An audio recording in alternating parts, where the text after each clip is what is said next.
So guys, mirror of common error से आज हम लोग पहुंच चुके हैं सेट नंबर 42 पर। Yes guys, set number 42 BSRB Patna कल का एग्ज़ाम में आया हुआ है सन 1993 पर। यानी कि आप 93 के सेट पहुंच चुके हैं। मैंने जब बुक करानी शुरू करी थी ये मिरर बुक की, तो ये सन 89 से शुरू हुई थी। यानी कि पहले 5 इयर्स के आप एग्ज़ाम पेपर सोल्व कर चुके हैं सभी तरह के, चाहे वो बैंकिंग के हों, चाहे वो SSC के हों, चाहे वो किसी भी क्षेत्र के हों। यानी कि गाइज, अगर आप लोग इस तरह ही प्रैक्टिस करते रहेंगे तो ये मैं दावे से कह सकता हूँ कि आने वाले समय में ग्रामर का लेवल जो आपका तैयार हो जाएगा वो शायद ही किसी का हो, और शायद ही आप किसी कोचिंग से कर सकें। क्योंकि बच्चों, कोई भी कोचिंग वाला जो है प्रैक्टिस कराने से बचता है, बहुत ज़्यादा बचते हैं कोचिंग वाले। हम लोग तो कराते हैं अपने कोचिंग में क्योंकि हम लोग प्रैक्टिस पे ही बिलीव करते हैं, लेकिन वो इसलिए बचते हैं क्योंकि प्रैक्टिस में जो है बड़ी मेहनत करनी पड़ती है टीचर्स को शुरू के कुछ साल। उसके बाद वो मेहनत आपकी रंग लाती है, लेकिन वो मेहनत नहीं करना चाहते हैं, या तो उनके पास बच्चे शुरू से ज़्यादा हैं या फिर वो प्रोफेशनल हैं बहुत ज़्यादा। सो इसलिए मैंने ये निर्णय लिया था कि मैं आपको MB बुक, मिरर बुक, किरण बुक पूरी यूट्यूब पर फिनिश करूँ। आप लोगों का सपोर्ट मिलता रहा गाइस इसी तरह से, तो जल्दी ही आपकी MB बुक भी यूट्यूब पर होगी। ये तो आप लोग जब सपोर्ट नहीं करते हैं तो मुझे मजबूरन उसको पेड करना पड़ा। आप लोग अच्छे सपोर्ट कीजिए तो MB बुक बहुत जल्दी आपकी यूट्यूब पे वापस आ जाएगी। बिल्कुल बेफिक्र रहिए, सारे सेट्स मैं खोल दूंगा उसके आपके एग्ज़ाम से पहले, अगर आप लोगों को सपोर्ट करते रहे तो। आज का सेट नंबर 42 कह रहा है कि Manisha was to about tell her teacher the truth when her friend interpreted her. बच्चों, यहाँ पे सेंटेंस के शुरुआती पोर्शन में ही कुछ गड़बड़ी कर दी। मनीषा वॉज टू ऐसे करके कहना जा रहा है। बच्चों, अगर आप लोग कभी भी हेल्पिंग के साथ में, चाहे वो इज एम आर हो, चाहे वो वॉज वर हो, चाहे वो हैज़ हैव हो, चाहे वो हैड हो, चाहे वो विल हैव हो, के साथ अगर टू लगा रहे हैं तो आपको पहले बात तो फर्स्ट फॉर्म लगानी होगी। क्या लगानी होगी? First form. और इनको अंग्रेजी में बोला गया है कंपल्सन रूल। क्या बोला गया इनको अंग्रेजी में? कंपल्सन रूल, यानी कि मजबूरी के नियम। तो बच्चों, यहाँ पे इस तरह से आपके साथ में गड़बड़ी हुई है सेंटेंस में, टू के बाद अबाउट नहीं। मोनिशा वॉज अबाउट टू, आप यहाँ पे अबाउट टू कर दें। अबाउट टू का मतलब होता है बच्चों, जब कोई काम हुआ ना हो, होने वाला हो। जब कोई काम हुआ ना हो, होने वाला हो, तब हम इस्तेमाल करते हैं अबाउट टू का। किसका इस्तेमाल करते हैं? अबाउट टू का। The exam is about to start, exam शुरू होने वाले हैं, तब आपने इस्तेमाल करा अबाउट टू का। The result is about to declare, result आने वाला है, रिजल्ट आने वाला है। Yes, I am about to become father, मैं बाप बनने वाला हूं। She is about to marry with me, वह आपकी होने वाली भाभी है। The shops are about to close, दुकानें बंद होने वाली हैं। जब आपका कोई काम हुआ ना हो, होने वाला हो, तब इस्तेमाल करते हैं आप लोग अबाउट टू का। यहाँ के पहले ही पार्ट में आपके हो गई है मिस्टेक। आपको वॉज टू अबाउट की जगह Monisha was about to tell her teacher, यानी कि बोलने ही वाली थी द ट्रूथ सच when her friend interpret her, तभी उसके फ्रेंड ने उसको इंटरप्ट कर दिया, यानी कि रोक दिया कि नहीं, ये तो मैं बोल लूँगी। सो बच्चों, यहाँ पे फिलहाल सेंटेंस के ए पार्ट में हो गई आपकी एरर। आगे देखिए, Prayag and Parag use to work for almost 12 hours in the factory, they are working earlier. बच्चों, सबसे पहले तो मैं आपको इसके अंदर एरर बता दूं, फिर मैं आपको बताऊंगा कि और क्या इसके अंदर एरर हो सकती थी और क्या यहाँ से नए नए रूल निकल सकते थे। बच्चों, मैंने आपको बताया कि सेंटेंस या तो पूरा का पूरा प्रेजेंट में चलेगा या सेंटेंस पूरा का पूरा पार्ट में चलेगा। आपको एक ही फॉर्मेशन पे सेंटेंस को रखना होगा। तो यहाँ सेंटेंस में आपको उसने पास्ट यानी कि यूज्ड का इस्तेमाल करके और आगे प्रेजेंट आर का इस्तेमाल कर दिया है, जो कि रॉन्ग है। आपको आर के जगह यहाँ वर्क का इस्तेमाल करना होगा, सेंटेंस करेक्ट हो जाएगा फिलहाल तो। साथ ही साथ बच्चों, यूज्ड का इस्तेमाल हम 3 तरह से करते हैं। यूज टू प्लस वर्ब की फर्स्ट फॉर्म, और अगर आप यूज से पहले इज एम आर लगा दें तो use to plus ING form, और अगर आप वॉज वर्ड लगा दें तो यूज टू फिर भी ING फॉर्म। ये 3 तरीके याद रखें आप यूज टू को लगाने के। Subject plus use to plus first form, पहला तरीका। जब आप कहें कि मैं काम किया करता था, मैं ये काम किया करता था। दूसरा तरीका is am are plus use to plus ING form, मेरी आदत है काम करने की। और तीसरा तरीका was were plus use to plus ING form, मेरी आदत थी ये काम करने की, मेरी आदत है ये काम करने की, मेरी आदत थी ये काम करने की। एक में आप लगाएंगे है, एक में आप लगाएंगे थी। क्या लगाएंगे? एक में आप थी। चलिए नेक्स्ट सेंटेंस देखिए फिलहाल बच्चों। The children were playing with the ball and round around when the accident occurred. बच्चों सारे रूल अब पढ़ाए हुए आ रहे होते हैं बच्चों, जितना पढ़ा चुका हूं मैं आपको। मैंने आपको बताया कि जो सेंटेंस एंड बट और से कनेक्ट होगा सेंटेंस जब एंड बट और से कनेक्ट होगा तो सेंटेंस का फॉर्मेशन दोनों तरफ सेम होना चाहिए। क्या होना चाहिए? सेम होना चाहिए। The children were playing with the ball and running, बच्चों पीछे उसने लगाया प्लेइंग और आगे आप लगा रहे रन, तो ये रन हो जाएगा बच्चों। आपको उसको लगाना होगा रनिंग। क्या करना होगा आपको? उसको running. The children were playing with the ball and running around when the accident occurred, यानी कि इसका आंसर आपका हो जाएगा सी। इसके सी पार्ट में है आपके एरर। अगला देखिएगा, कह रहा है कि Avinash is not so good a batsman to be selected for the national cricket team. आपको बताना है कि सेंटेंस के किस पार्ट में है एरर। वो टुच्चा सेंटेंस है बच्चों, ज़्यादा हार्ड सेंटेंस तो नहीं है यहाँ पे। Avinash is not so good a batsman to be selected. बच्चों यहाँ पे एक फॉर्मेशन आप लोग पढ़ते हैं, वो पढ़ते हैं आप टू का या फिर सो दैट का या फिर सो एज का। तीन फॉर्मेशन हमारे पास में है। टू यानी कि आपने कहा I am too dull to pass, मैं इतना ठपोगे मैं पास नहीं हो सकता, मैं इतना ठपोगे मैं पास नहीं हो सकता। दूसरा तरीका है कि आप सो के साथ दैट लगाएं। क्या लगाएं? सो के साथ दैट लगाएं। यहाँ पे सो के साथ दैट और सो के साथ एज लगाने का फंडा देख लो, बस बाकी काम तो आपका समझ में आ ही जाएगा। सो के साथ दैट तब जब सब्जेक्ट भी हो, वर्ब भी हो, ऑब्जेक्ट भी हो, यानी कि पूरा सेंटेंस हो।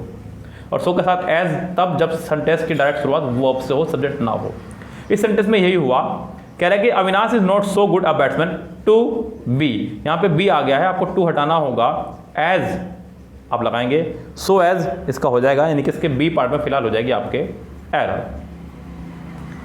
The policeman started firing the crowd when the striking worker became violent. Policeman ने जो है फायरिंग करनी शुरू कर दी क्राउड के ऊपर। तो बच्चों जब देखो आप खुद ही समझिए, जरा ध्यान से सोचिए, फायरिंग करनी शुरू कर दी। मैंने कहा पुलिस वालों ने फायरिंग करनी शुरू कर दी। आप पूछेंगे सर किसके ऊपर? किसके ऊपर फायरिंग करनी शुरू कर दी? भाई वहां पर जानवर खड़ा था, हाथी आ गया था, शेर आ गया था, इंसान खड़े थे, किसके ऊपर करनी शुरू कर दी? फायरिंग। दुश्मन आ गए थे, आतंकवादी आ गए थे। तो फायर के साथ में बच्चों किसके ऊपर, यानी कि फायर के साथ में हमेशा आप या तो एट का या ऑन का इस्तेमाल करेंगे, या तो एट का या ऑन का इस्तेमाल करेंगे। ध्यान रखिए बच्चों। इस बच्चों क्लियर बात? तो फिलहाल यहाँ पे आपका सेंटेंस में बी पार्ट रॉन्ग है। The policeman started firing on the crowd या at the crowd. Although he is usually rude with everyone, he behave nice with all of us today. Although, though, even though. Although, though, even though, तीनों के तीनों आपके विरोधाभास के लिए लगते हैं। हालांकि वह अमीर है पर है लालची, हालांकि वह गरीब है पर है ईमानदार, हालांकि वो रूडली है बिहेवियर से अपने, लेकिन आज सबके साथ अच्छा बिहेव कर रहा है, ये कहना चाह रहा है। तो ठीक है बच्चों, सेंटेंस में आना तो ठीक है। उसके बाद मिस्टेक देते क्या है? Although he is usually rude with behaviour, he behave nice with all of us today. लेकिन आज वो अच्छा बिहेव कर रहा है, या उसने आज अच्छा बिहेव किया। ही बिहेव्ड नाइस। बच्चों बस यही गलती है आपकी, ये आपका एक वर्ब है। क्या आपका ये एक वर्ब, और वर्ब को क्वालिफाई करने के लिए लगाते हैं हम लोग एडवर्ब। क्या लगाते हैं? एडवर्ब। तो यहाँ पे नाइस नहीं, NICELY, नाइसली होना चाहिए था, तो सेंटेंस सही होता। यानी कि फिलहाल इसके आपके हो जाएगी सी पार्ट में error. Anjali's performance in the drama was best then. बच्चों ऐसा अब तक कभी हुआ ही नहीं कि सुपरलेटिव के साथ देन लगाएं। आपको इसे बेटर करना होगा, क्योंकि अगर आप इससे पहले दा लगाएंगे तो देन हटाना पड़ेगा। ऐसा आप नहीं कर सकते, आपको बेस्ट को बेटर करना होगा। तो ही सेंटेंस करेक्ट होगा, अन्यथा सेंटेंस रॉन्ग बना रहेगा। वो टुच्चा सेंटेंस है बच्चों, बहुत ही टुच्चा सेंटेंस। आपको लगाना होगा यहाँ पे बेटर देन। क्या लगाना होगा? बेटर देन, यानी कि इस सेंटेंस के फिलहाल बी पार्ट में बनी रहेगी एरर। सेंटेंस नंबर 8 देखिएगा। द फायरमैन, क्या कह रहा है? The fireman could not succeed in rescue the child although they could put out the fire। आपको बतानी है कि सेंटेंस में किस पार्ट में रहेगी एरर। बच्चों यहाँ पे एक चीज़ आपने गौर करी होगी, वो गौर करने वाली चीज़ है the fireman could not succeed in rescue. बच्चों ध्यान दीजिएगा, प्रपोजिशन के बाद हमेशा वर्ब की फर्स्ट फॉर्म में आईएनजी लगा करती है, टू को छोड़ के। टू के साथ भी कुछ कंडीशन में लगती है, लेकिन most of the cases two के साथ फर्स्ट फॉर्म लगता है, इसलिए मैंने कह दिया पहले आपको टू को छोड़ के। The fireman could not succeed in rescuing, यानी कि आईएनजी फॉर्म लगाएंगे, RESCUE ई हट जाएगा, आईएनजी आ जाएगा, रेस्क्यूइंग। तो यहाँ पे इसके बी पार्ट में हो जाएगी मिस्टेक। तो बच्चों फिलहाल इसका बी पार्ट बना रहेगा आपका रॉन्ग। सेंटेंस नंबर 9 देखिएगा। Whenever they go out for shopping, they take their pet dog with them। कह रहा है कि जब भी वे कभी बाहर जाते हैं शॉपिंग के लिए, दे के साथ उसने गो लगाया, यानी कि फर्स्ट फॉर्म लगाई, यानी कि सेंटेंस को प्रेजेंट में बनाया। किसमें बनाया? प्रेजेंट में। फॉर शॉपिंग, बच्चों शॉपिंग आपका नाउन है, शॉपिंग की तरह ही इस्तेमाल होता है। वैसे भी बच्चों मैं आपको बता चुका हूं कि टू के बाद हमेशा वर्ब, टू के बाद हमेशा वर्ब और फोर के बाद हमेशा नाउन। टू के बाद हमेशा वर्ब और फोर के बाद हमेशा नाउन का इस्तेमाल करें, ध्यान रखिए। नाउन का इस्तेमाल करें मतलब अगर फोर के बाद अगर वर्ब भी लगानी पड़े तो वो आईएनजी केस में आएगी, क्योंकि आईएनजी केस में लगी हुई वर्ब जिरंड की तरह काम करती है। जिरंड को हम ही नाउन बोला करते हैं, ध्यान रखना। Whenever they go out for shopping, they take, फिर से दे के साथ टेक लगाया, यानी कि फर्स्ट फॉर्म लगाई, यानी कि सेंटेंस को प्रेजेंट बनाया। सेंटेंस पूरा प्रेजेंट में चल रहा है, मजा आ रहा है, खूब मजा आ रहा है, सेंटेंस में कोई एरर नहीं है, सेंटेंस आपका नो एरर है। बच्चों नो एरर सेंटेंस को मैंने कई बार कहा है कि थोड़ा ध्यान से समझा करें, खूब ज़्यादा ध्यान से समझा करें। याद रखें बच्चों, बुक वाला भी नो एरर सेंटेंस को सिर्फ और सिर्फ नो एरर करके छोड़ देता है, लेकिन आपको मैं इतने बेहतरीन सोल्यूशन के साथ बताता हूं कि ये नो एरर क्यों है, इसको ध्यान रखा करें। एरर वाली तो एरर पकड़ लेते हैं बच्चे, लेकिन नो एरर वाली एरर नहीं पकड़ पाएंगे। ही रन सो फास्टली, उसने कहा। बच्चों फास्ट आपका एडजेक्टिव और एडवर्ब दोनों है। फास्ट आपका एडजेक्टिव भी है और एडवर्ब भी है। फास्ट के अंदर ये दोनों गुण विद्यमान हैं। फास्ट आपका एडजेक्टिव भी है और एडवर्ब भी। तो बच्चों यहाँ पे फास्टली नहीं करेंगे, सिर्फ और सिर्फ फास्ट ही रहने देंगे, ये ध्यान रखें। यस गाइस, सो इसके ए पार्ट में हो जाएगी आपके फिलहाल एरर।